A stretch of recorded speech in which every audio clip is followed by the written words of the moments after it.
नमस्कार, आप देख रहे हैं अनोखी आवाज और मैं हूं आपके साथ अनुष्का। दिल्ली विधानसभा चुनावों में बीजेपी को प्रचंड जीत मिली है और आम आदमी पार्टी को करारी हार का सामना करना पड़ा है। ऐसे में बीजेपी कार्यकर्ताओं में जोश दिखाई दे रहा है और वह जमकर उत्सव मना रही हैं। इस बीच पीएम मोदी बीजेपी मुख्यालय पहुंचे और कार्यकर्ताओं को बधाई दी। पीएम मोदी ने कहा कि दिल्ली ने हमें दिल खोल कर प्यार दिया। मैं उन्हें विश्वास दिलाता हूं कि आपके इस प्यार को 1.25 गुना करके विकास के रूप में हम लौटाएंगे। दिल्ली के लोगों का विश्वास और प्यार हम पर कर्ज है, जिसे डबल इंजन की सरकार तेजी से विकास करके चुकाएगी। साथियों, आज की ये ऐतिहासिक विजय है।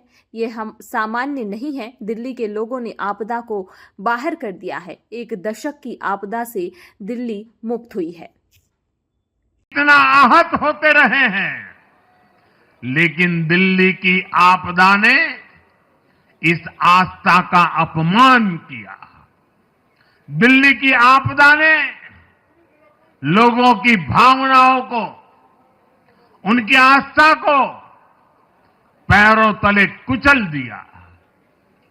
अपनी नाकामी के लिए हरियाणा के लोगों पर इतना बड़ा आरोप लगा दिया। साथियों, मैंने चुनाव प्रचार के दौरान संकल्प लिया है कि यमुना जी को हम दिल्ली शहर की पहचान बनाएंगे।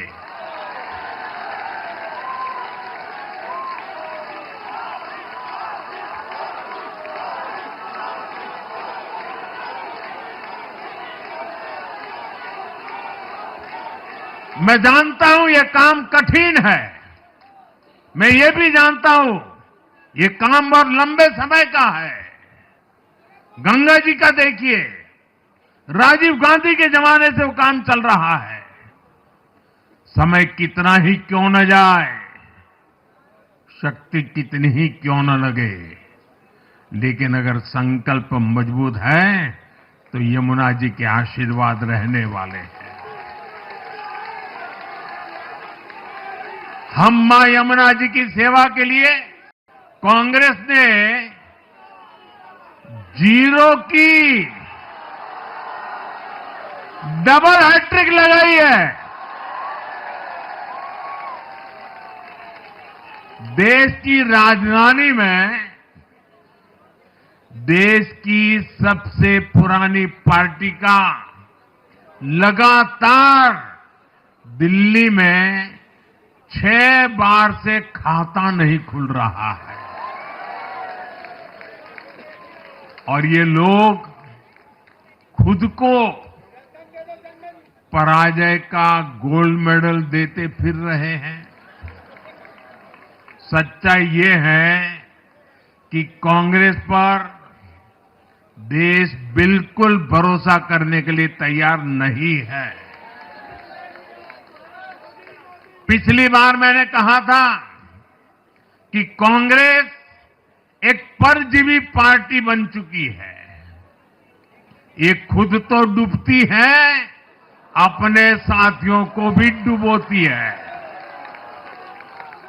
साथियों, कांग्रेस एक के बाद एक अपने सहयोगियों को खत्म कर रही है और इनका तरीका भी बड़ा मजेदार है। आज की कांग्रेस अपने सहयोगों की जो भाषा है, जो उनके एजेंडा है, उसी को चुराने में लगी हुई है। उनके मुद्दे चुराती है, फिर उनके वोट बैंक में सेंध मारती है।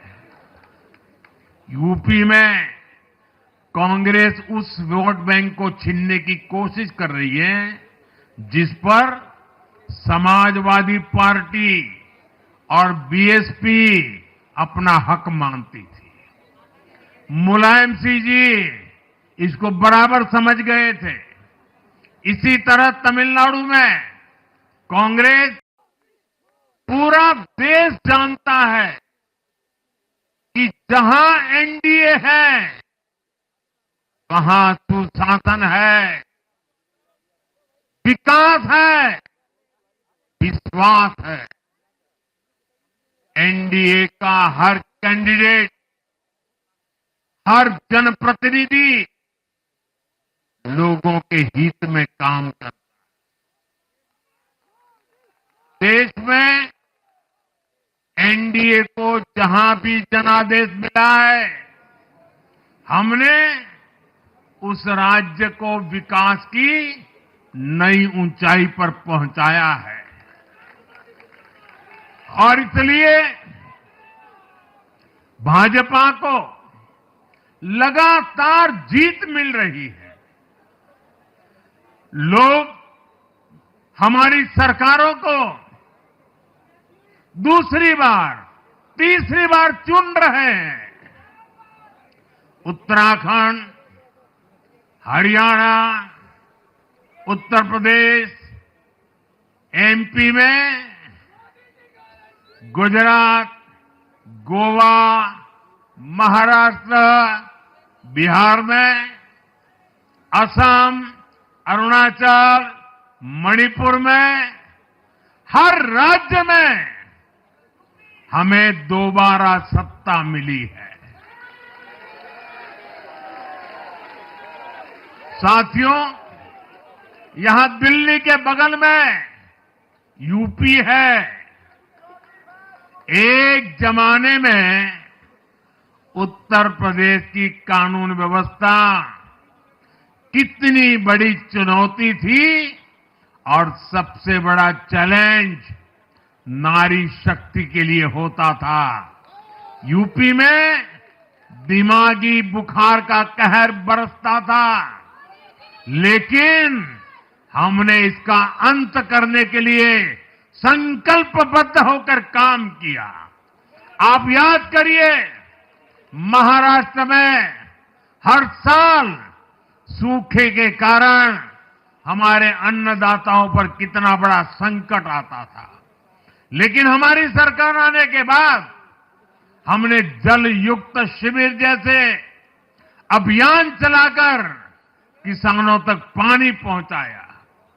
हरियाणा में किसी को बिना खर्ची, बिना पर्ची के सरकारी नौकरी नहीं मिलती थी, लेकिन आज बीजेपी ने वहां सुशासन का नया मॉडल स्थापित कर रही है।